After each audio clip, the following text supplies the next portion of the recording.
On rare nights, at rare times, I'd be left on my grandfather's doorstep. Brown paper bag, suitcase under my arm. I'd wander around back, patches of green grass lawn, the old oak tree stump with its axe firmly embedded. Around the overgrown xylosma bushes, the zinnias, the little golden butterflies were swarming. Behind the small, painted, battered Victorian, the decaying shack was there. Mi papa's shack. The shack leaned as if it was spinning, and the world had left it windswept, weather-beaten. Duck pins tucked underneath the raised floor made it seem as if the shack itself had given birth to the quacks and earthy aromas that filled the air. An obstacle course of feathers, duck pallets, and properly tended to groupings of the papas necesidades lay between the shack and the main house. This, for me, was the universe.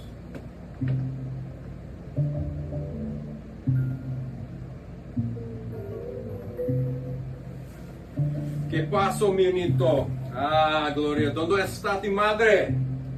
Would rumble from his railroad-barreled chest, while he smiled past me to his primer gray Chevy stepside, and he jumped it to life.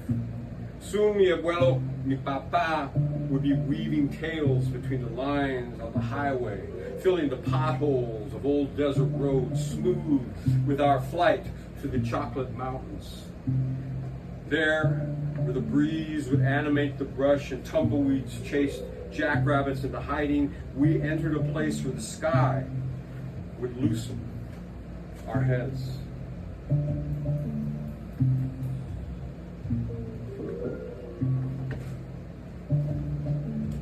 In broken but precise English, my grandfather described distant lightning storms as the heavens taking pictures.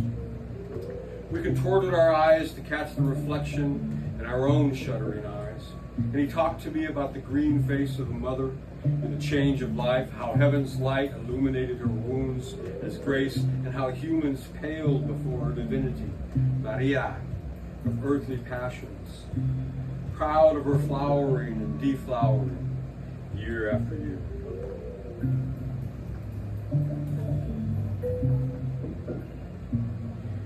I would tell him of the fear that embraced me almost to suffocation, of the violence and the shouts, the breaking furniture. And he would sigh and inhale as if to suck out the poison that grew in the wound of my heart, and tell me how men and women must always fight to win what little love there is in this world. But in the world of dreams, where flesh was only a trick, they moved within and without the same space. And in that world, they would one day become one spirit, somnambulos, and learn how to inhabit the waking world. As a child, in a world that seemed so very dry that it made me afraid to move mi abuelo as the river that would gather me in its surging arms along with the twigs, the branches, the sand, the clay, creating a mulch to feed an ancient arboretum in the season before sleep. Covering himself in dust to move with the wind, he would chant to me, his retina, sleeping wrapped in his sarape, far away from the pain. With his eyes like smoke, he would summon the air and the decoy of light, and then exhale into my face and say, "Raspoguno, mienito." Surado, surado. It would take me years to learn how to exhale.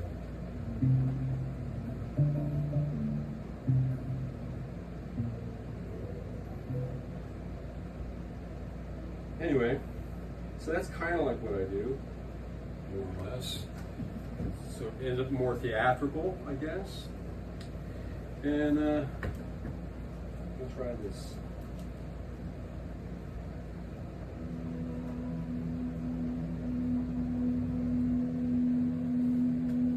The men are raw-boned and lazy, and they're lean, their belly up against the bar, mahogany or oak, peering back over years and days. It's hard to mark the wood for wood, but easy to mark men. The hard fingers tucked in pockets, mustaches creeping over lips, narrow eyes that draw a bead on nothing, on her. This girl, this woman, this waitress, a small thing, a cup of coffee, a low ball glass. A woman in a diner. A woman in a diner. The cook grumbling out grease and steam and the train rumbling past. And these men who watch nothing, drink up troubles, chasing dust from behind their tongues on the street, the rain turns to snow. As couples pass, arms tucked together, heads bowed and close, she wipes empty tables, strengthens chairs. The men are sepia, tone, and silent, and stand long dead and stare at my mother.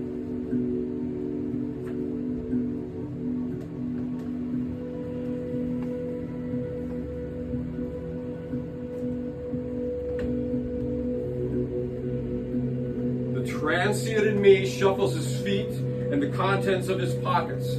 Lots of paper containing nothing and no one. Somewhere in his gait, in those pockets of shaved wood, there's some change. Pennies, quarters, $half, made invisible, weightless, impossible to spend, but warming, a security of possibilities, worth something if they are left unspent. The gangster in me carries a spray paint chalk outline in his memory. His splacco weighs him down, makes him walk with a slouch, keeps his ears to the ground for rumbling that stutters of bias and turf war. Having something to defend, a territory of heart worth dying 4 or 5 times in the slow motion of a knife slashing, air whistling, penetration, loss of breath, bruise of bone, thud, warm and round, like a hug from his mother.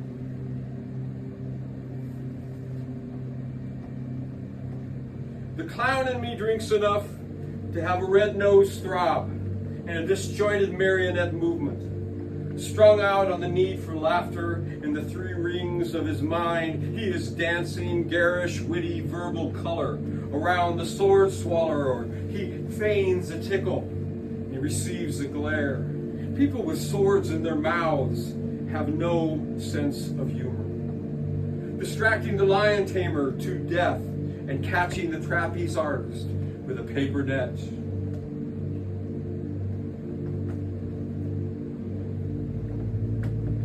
The liar in me would tell you the truth, but he's afraid you'd take it wrong. After so many years of you expecting a story, the truth would bore a hole in the relationship, sinking the need to be amused, entertained, floated, buoyant, kept up to date on the latest partial bridge to the other side of your biting non-acceptance of you and I even resembling each other.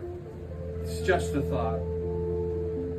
But the you in me, the one who pays the check, the one that offers solace, when the truth seems empty and not worth a dime, will always keep a tally tattooed on the most tender parts of our body. And we will pinch at times when memory is not enough for the transient, the gangster, the clown, and the liar to be worthy of bookkeeping numbers, laid out in familiar songs, a jukebox of scratched 45s, dull CDs, and MPEGs that no longer are playable. And but we will continue to dance, remembering the dance hall where they gathered, where we gathered, and they learned, and we learned to be more than one thing, more than just a thought. All right, so that was Mullow. That's the first book. That's just a few, schmattering. And let's see here. I'm going,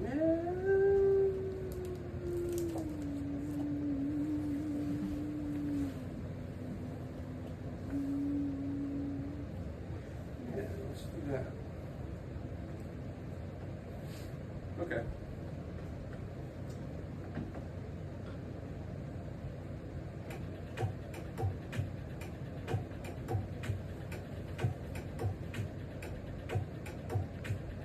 Brown wooden bowl, empty chips of chips laying forlorn, too small to warrant a trouble of a sticky, wet finger, salty stick dab into salsa bowl, tang. One dead bohemian soldier, another intact, slowly bubbling, an invitation to escalate my drowsy yet fastidious point of view. The menu starts with a conversation. Young ladies go wild over this Mexican aphrodisiac. Carnitas, chunks of pork and red sauce. And Chuck lives just out of reach. Nice old fuck with lessons on how to drink and think and fuck yourself into an oblivion of old fuck.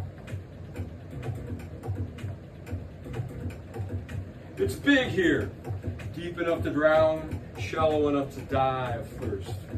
And in the middle, a TV cyclops in the darkness of the blink. Let's feed the tyrant bleach, that negative conductor of dirty maligned with wash day need clumped stagnant cycle calls for the brightest color, add bleach. Now, I'm not afraid of the dishes being sorted and disassembled and vanquished in the next room. The sound unnerves my concentrations, staring me down with reverberation. The clanking plate and metal of the sweaty Mexican wash boy, elbow deep in the clean, watery filth. No English is universal.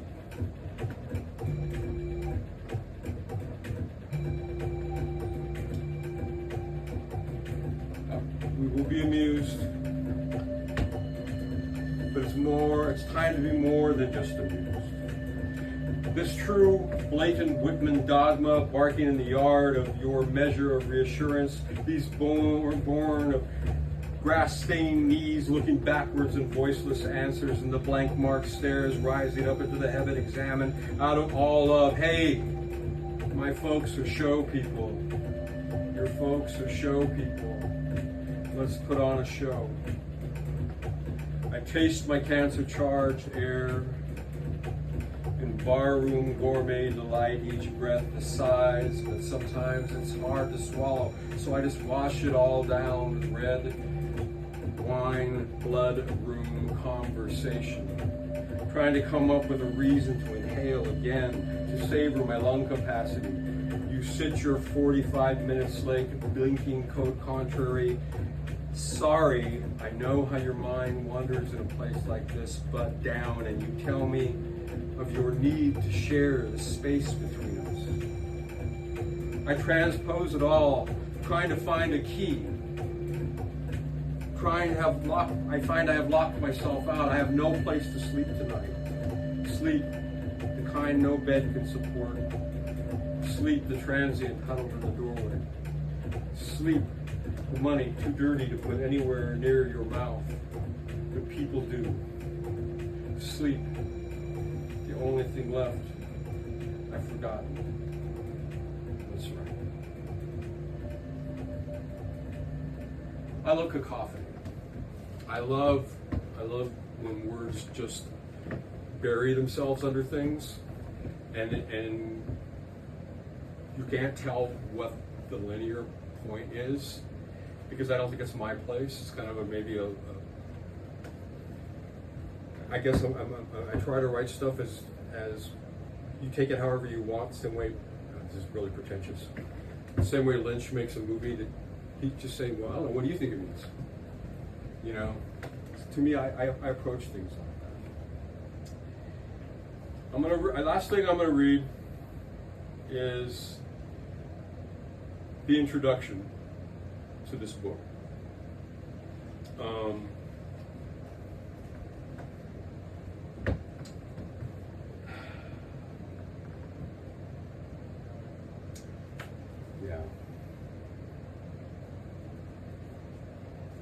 moving.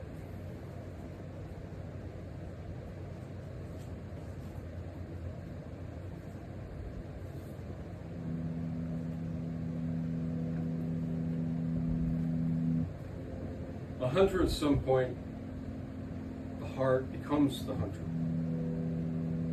The flesh, the sinew of the role of compass, possessions, passions, possessions, bodies flexed become immediate myths, an epic of silence.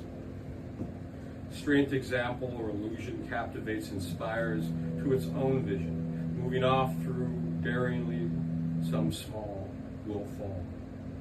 All lessons learned in sign and in body language, in eye contact, defining our space, our place in this place.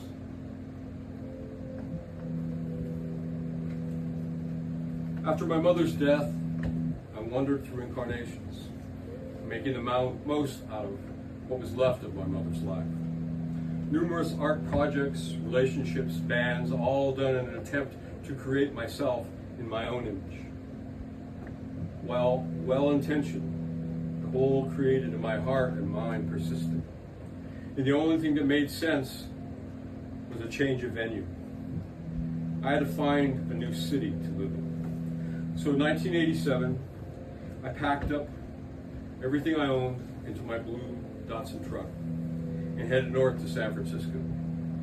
My friend Sean had moved in there the year before and had settled into an old ramshackle Victorian roadhouse with local gadfly, creative gadfly, Dennis C. Lee.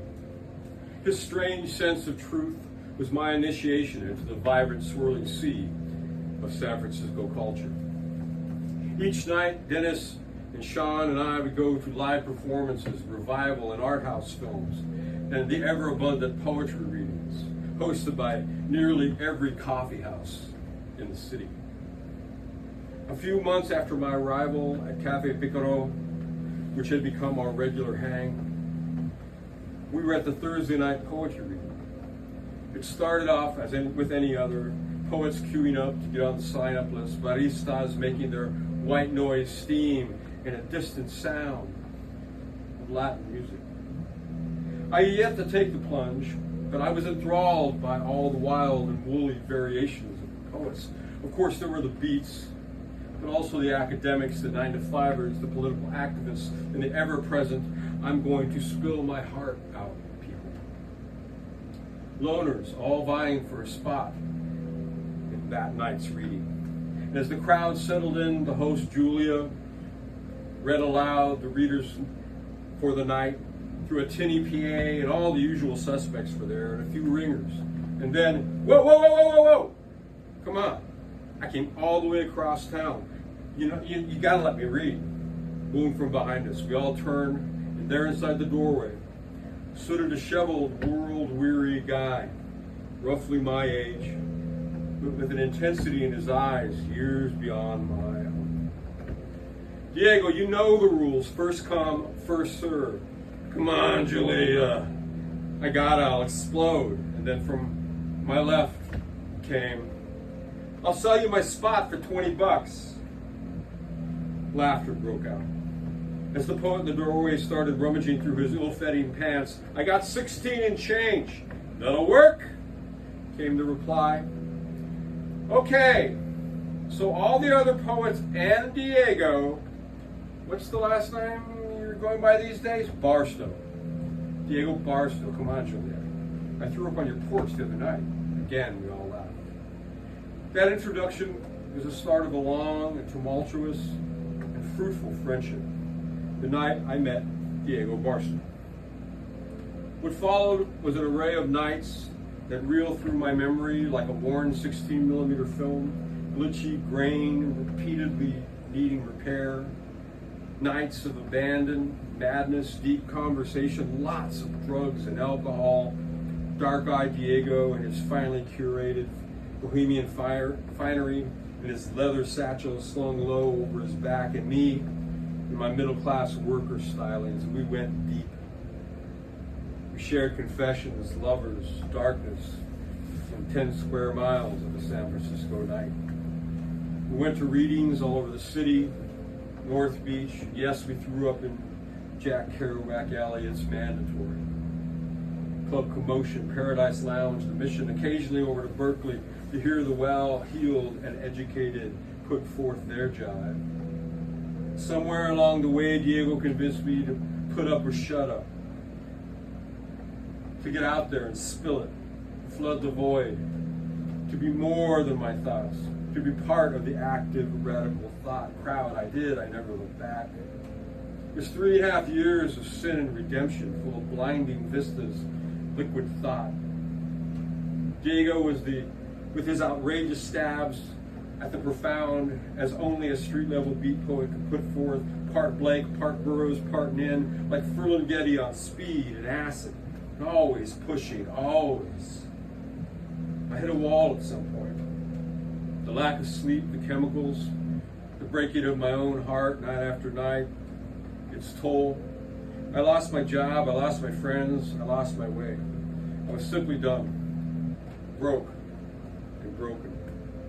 The day I packed my bags and bought a one-way ticket back to San Bernardino, Diego walked me to the station. He gave me his last $20 and he said, "Here, in case you ever need to buy your place in a sign-up list." We both grimaced. He hugged me. "I got it, man. Thanks." And I never saw him again. We exchanged letters for a short while, but over time they were fewer and fewer. Then one day there was a message on my answering machine. "Hey man, I need that $20. I'm gonna try my hand at slam." Ah, fuck, who am I kidding? It's for, fuck it, you know, man. What followed was the sound of San Francisco night. As if he had simply dropped the payphone receiver in mid-thought and just allowed the night to say the rest. And that was the last I ever heard of him. So what follows in this book is just excerpts. There are tomes of this shit. Word thought blurs into a mystery of who wrote what. Which verse came from Diego? Which came from me? We both had terrible handwriting and really crappy typewriters. Let me set up a table, maybe some drinks and even a press. And I'll make you a few copies and recite a few lines. Diego would like that.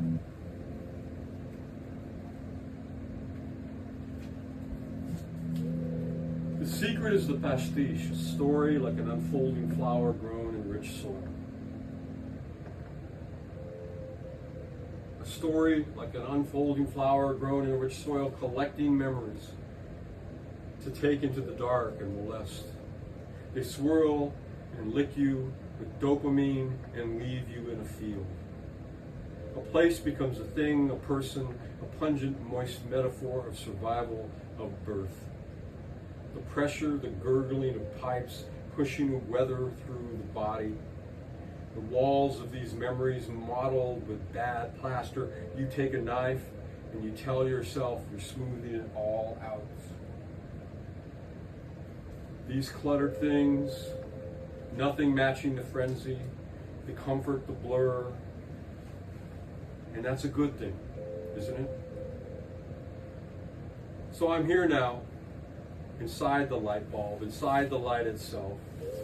A womb that gave birth to me, a brother I lost in utero, a twin who fell into the basin, washed into the system, returning to the effluvium, waiting for my return to I Street, eyes wide and burning. Thanks. I think this is cool.